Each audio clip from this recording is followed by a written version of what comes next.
Gjesti ulet pranë Danjës dhe fillon t'i tregoj për marrëdhënien e tij me Eglin, duke i shpjeguar se ai nuk ka ndjenja romantike për të, pavarësisht se ajo duket se kërkon më shumë nga ai. Shiko, Danja, thot ai, duke marrë një frymëmarrje të thellë, me Eglin nuk do të ketë asgjë mes nesh përveç miqësisë. Nuk e di pse ajo vazhdon të mendojë ndryshe, por unë ja kam bërë të qartë që nuk dua më shumë se kaq. Danja e shikon me një shikim të dyshim dhe e pyet, po mirë, atëherë pse vazhdon të qëndrosh afër saj? Pse nuk i jep fund kësaj situate një herë e mirë? Gjesti tund kokën dhe pshërtin. Sepse nuk dua ta lëndoj. Nuk është se urej apo dua ta shoh keq, thjesht nuk ndjej të njëjtën gjë që ndjen ajo për mua. Kam tentuar t'i shpjegoj, por duket sikur ajo nuk dëshiron ta kuptoj.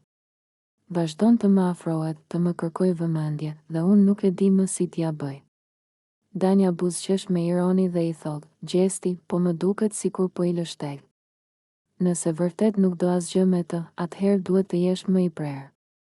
Egli është vajzë e zgjuar, por nëse i jep shenja të gabuara, ajo do të vazhdoj të shpresoj. Gjesti pshërtin sërish dhe kalon dorën në flokë. Ndoshta ke të drejtë. Por unë nuk dua të bëhem njeriu i keq në këtë histori. Thjesht dua që ajo të kuptoj vetë dhe të ndaloj së insistuari. Nuk dua dram, nuk dua të krijoj probleme. Do qëndroj thjesht shok me të, por asgjë më shumë. Danja e shikon me një shikim të mprejtë dhe i thot, po të ishte ashtu, ajo do ta kishte kuptuar me kohë. Mbase je ti ai që pa dashje po e lejon këtë situatë të vazhdoj.